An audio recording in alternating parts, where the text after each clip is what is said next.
That sound, it's the first sound that pierces the quiet sanctuary of your sleep. It's not just a noise. It is a question, a challenge issued from the future you planned for yesterday. And in that hazy, vulnerable space between dreaming and waking, you provide an answer. You reach out, not with resolve, but with a drowsy, fumbling hand, and you press the button. Snooze. You've just negotiated a truce with your own ambition. You've purchased 9 minutes of stolen, low-quality rest at the cost of your integrity. And then it happens again. The alarm, a little more insistent this time, and your response, a little more resentful. Snooze. This is more than just a morning habit. It is a ritual of self-betrayal, practiced by millions every single day. It is the quiet, desperate sound of a battle being lost in the dark, a silent surrender that sets the tone for every hour that follows. This is the ritual of the 99%. They begin their day, not with a bang, but with a bargain. They bargain for more comfort, more warmth, more escape from the demands of their own lives. They start their day with a declaration of defeat, a subconscious signal that their feelings are more important than their commitments. They let the primal, ancient impulse for comfort dictate their very first action. And in doing so, they cede control of their entire day to the path of least resistance. They wonder why the day feels like an uphill struggle, why they lack discipline, why their goals seem so distant. They fail to realize they conceded the war in the first 10 seconds. They chose to remain a prisoner of the warm blankets, rather than becoming the commander of their own life. Now, consider the 1%. Not the 1% of wealth, but the 1% of executors, of those who operate on a different frequency. When their alarm sounds, it is not a negotiation. It is not a suggestion. It is a signal. It's the starting gun. For them, the sound is a trigger for a pre-installed protocol. There is no internal debate. There is no monologue about how tired they feel or how comfortable the bed is. Those feelings are present, but they are irrelevant. They are background noise. The mission-critical command is to rise.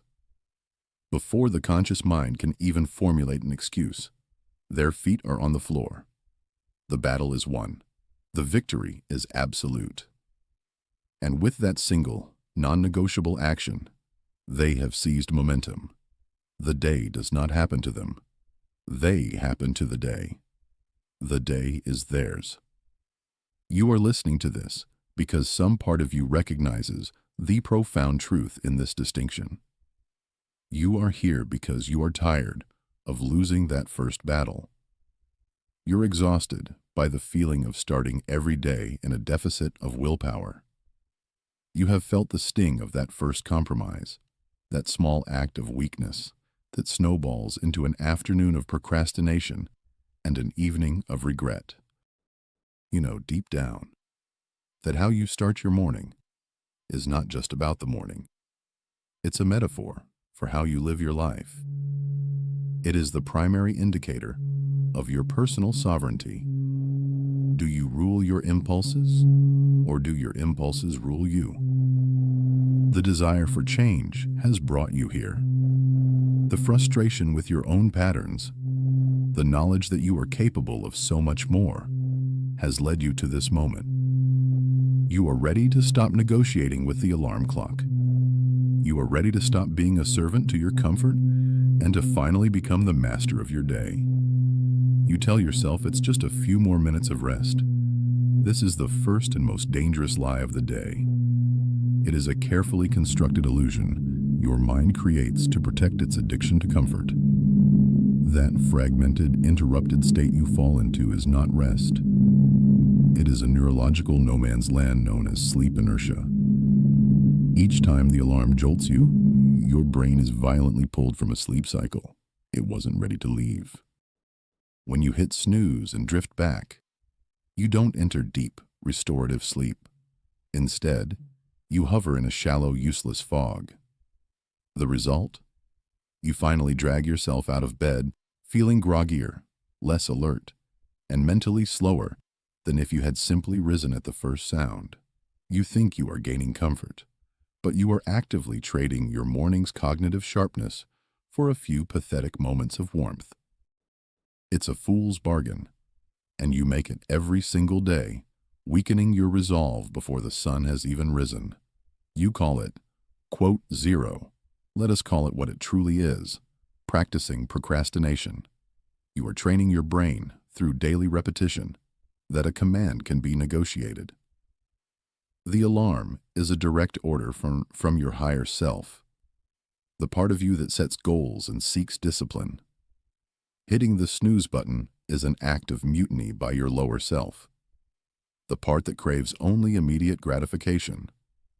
With every press, you are teaching your subconscious a critical lesson, that your own commands are optional, that your discipline is fragile, that your will can be broken by the simple desire to stay under a blanket. This isn't a gentle on-ramp to your day, it is a rehearsal for failure. You are conditioning yourself to delay, to hesitate, and to prioritize comfort over duty. And you wonder why, later in the day, you struggle to resist the temptation of a distraction, or find it difficult to push through a challenging task. You have been practicing that very weakness since the moment you first awoke. Then comes the next catastrophic error, the one from which your day may never recover. You reach for your phone. You tell yourself you're just, quote, 1 or quote, 2. This is a lie of monumental proportions. What you are actually doing is plugging a fire hose of global chaos directly into your newly awakened, undefended mind. Before you have had a single original thought, before you have defined your own priorities or fortified your own mental state, you invite the entire world's emergencies, opinions, outrage, and anxieties to flood your consciousness. You are injecting your brain with a potent cocktail of cortisol from negative headlines and cheap, unpredictable dopamine hits from notifications and social media feeds. You think you are becoming informed, but you are actually becoming a slave. Your mental state is now reactive, not proactive. Your emotional landscape for the rest of the day is being dictated by algorithms and events, hundreds or thousands of miles away, over which you have absolutely no control. You have willingly given the enemy the map to your fortress and opened the main gates yourself. Every mindless scroll, every reflexive click is a profound act of self-sabotage. It is a clear and undeniable signal to your subconscious that your inner world is less important than the noise of the outer world. This is the great trap, and you walk into it with your eyes wide open, believing the bait of connection and information is worth the price of your sovereignty. This internal negotiation, this quiet surrender, is not a modern phenomenon. It is a battle as old as human consciousness itself. And the strategy to win it was perfected nearly 2,000 years ago, not in a laboratory or a self-help seminar, but in the cold, pre-dawn tent of a Roman emperor. His name was Marcus Aurelius, a man who commanded legions that stretched across the known world, a man whose single word could start wars or forge peace, a man who held absolute power over millions of lives, and yet, every single morning, this man, this philosopher king, fought the exact same battle you do, the battle against the siren song of the warm blankets. He didn't have a smartphone to distract him, but he had the universal human desire for comfort, for ease, for a few more moments of reprieve before facing the crushing weight of an empire. But unlike us, he documented his fight. He forged a weapon against his own weakness, a command he gave to himself in his private journal, a book we now know as Quote 3, and his command echoes through the centuries, directly to you, huddled in your bed. He wrote this to himself. Quote 4. Let those words sink in. This is not a gentle suggestion. This is the law. This is the establishment of authority over the weakest part of yourself. Let's dissect this command. I have to go to work. As a human being. He isn't talking about his job as emperor. He's talking about his function, his purpose, the fundamental duty of a rational mind, to act, to contribute, to engage with the world, to be useful. He is reminding himself that his nature is not that of an animal, which seeks only to eat, sleep, and stay warm. His nature, your nature, is to reason, to choose, and to build. To complain about this duty, he says, is to complain about your own nature. It's as absurd as a bee complaining it has to make honey, or a tree complaining it has to grow towards the sun. And then comes the final, devastating question. Quote 6. This is the question you must burn into your mind, because in that moment of weakness, your brain will tell you that warmth and comfort are the goal. But they are not the goal. They are the enemy of the goal. Comfort is a cage with velvet bars. It feels safe. It feels pleasant. But it is a prison that prevents you from becoming the person you were meant to be. The morning, therefore, is not a negotiation with your weakness. It is the mobilization for your duty. It is the moment you assert your authority as commander of your own mind and body. The part of you that wants to stay warm is a mutinous soldier. It does not get a vote. It receives an order. The mission, the day's work, your purpose. That is all that matters. Your feelings about it, your desire for comfort, your fatigue. They are all irrelevant data. They are noise. The law is the signal, and the law says, get up. Your purpose is not comfort. It is action. To follow this law, to reclaim your authority, requires more than just willpower. It requires a protocol, a system of execution that removes negotiation, eliminates weakness, and builds a fortress around your mind before the world has a chance to lay siege. These are the 7 morning truths. They are not suggestions. They are not life hacks. They are your new operational procedure, the very plates of the mental armor you will now wear into battle each day. Truth 1. The alarm is a command. When it sounds, your feet hit the floor. There is no thought. There is no debate. There is no internal dialogue with the weaker version of yourself that begs for the warmth of the sheets. The action is automatic, a conditioned response drilled into your nervous system. Every time you obey this command instantly, you are forging a new neural pathway. You are teaching your brain at a chemical level that when a decision is made, action is immediate. This is not about waking up early. It is about integrity. It is your first promise of the day kept to yourself. This is your first victory, and it is the most important, for it sets the precedent for every victory that will follow. Truth 2. Your phone is a tool, not a pacifier.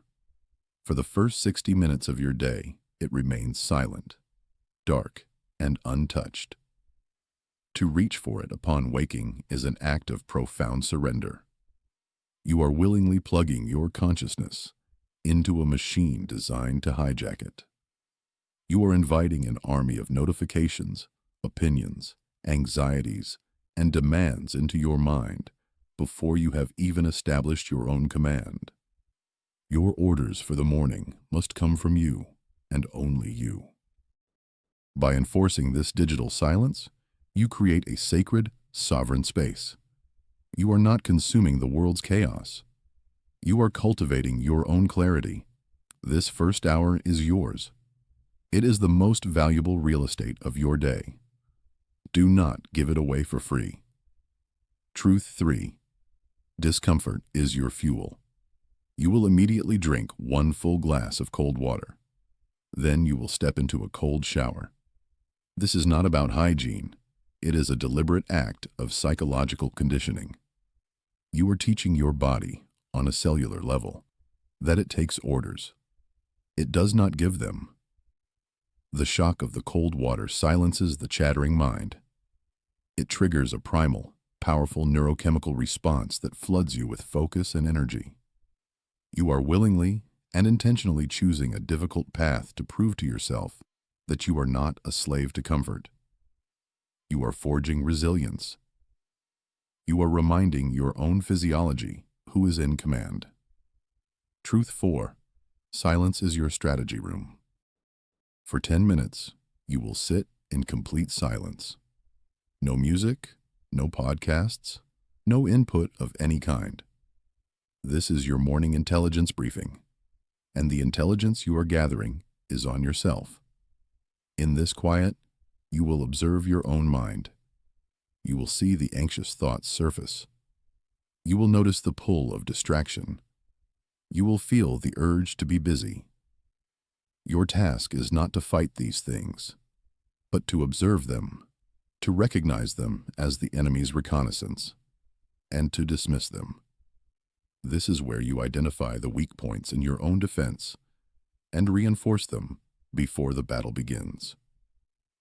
Truth 5. You will read from the masters.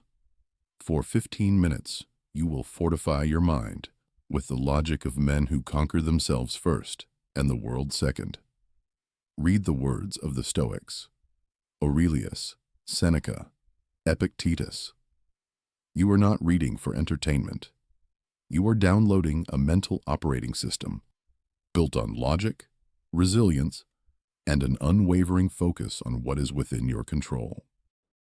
Their words are a whetstone, and you are sharpening your mind against them. Truth. 6. You define the day's mission. After your reading, you will take a pen and paper and write down the single most important objective for the day. Not a to-do list. One target. This is your commander's intent. It is the one thing that, if achieved, makes the entire day a victory, regardless of any other chaos that may unfold. This singular focus cuts through the noise and prevents the diffusion of your energy. Truth 7. You earn your first meal. You will not consume any food until you have completed 1 full hour of focused, deep work on your primary mission. You will operate on discipline, not appetite. You are teaching your body that reward follows effort. This act severs the link between impulse and gratification, replacing it with a powerful new connection between execution and sustenance. You are mastering your primal drives, proving that your mission, not your stomach, dictates your actions. You have been given the intelligence. You have received the operational procedure. Now, all that remains is the execution. The theory is worthless without the practice. The strategy is a fantasy without the action. You have 24 hours. Less now. The currency of your life is time, and you are spending it with every breath. Your next sunrise is the point of no return. It is the moment where the person you were yesterday either dies or is reborn for another day of mediocrity. There is no trial period. There is no, "I'll try this for a week." The word try is an escape clause for the weak. It is a pre-written permission slip to fail. You do not try to win a war. You do not try to defend your honor. You do it or you are defeated. This is not a negotiation. It is a binary choice between the old protocol of failure and the new protocol of command.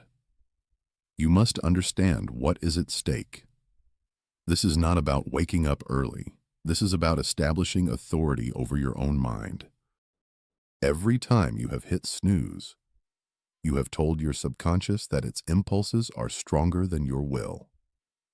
Every time you have chosen comfort over discipline, you have cast a vote for a weaker version of yourself. Tomorrow morning, you will hold an election in the silent battlefield of your own bedroom, and you have only two candidates on the ballot: the slave to comfort or the master of a mission. Your choice is made not with a thought but with an action. Either your feet hit the floor or they do not. Everything else is just noise. The life you want, the respect you crave, the strength you admire in others, it is all forged in these small, unseen moments of personal victory. To seal this contract with yourself, to make this decision irrevocable, you will perform one final action. You will go to the comments section of this briefing right now, and you will write this exact phrase: "The alarm is a command. This is not for me. This is not for an algorithm. This is your public declaration of a private war. It is the modern equivalent of a soldier taking an oath before battle." Psychologically, this act is profound. By making your intention public, you create a powerful consistency bias in your own mind. Your brain will now fight to align your actions with your stated belief, simply to avoid the internal conflict of being a hypocrite. You are weaponizing your own psychology against your weakness. You are planting a flag for all to see, but most importantly, for you to see. It is a line in the sand. On one side is the old you. On the other, the executor you are about to become. Think of it as the first order you are following without hesitation. The command was given. Write the phrase. If you hesitate here, if you rationalize why it's silly or unnecessary, you have already failed the first test. You have already proven that your old habits of negotiation and doubt are still in control. The act itself is simple, but what it represents is monumental. It is the first link in a new chain of command, where your highest self gives the orders and your body simply obeys. This is your training. This is your first step towards becoming unbreakable. The next briefing will build upon this foundation, but you cannot construct a fortress on sand. This first victory is the bedrock. Subscribe for the next briefing. Failure to do so is a conscious decision to remain weak. Dismissed.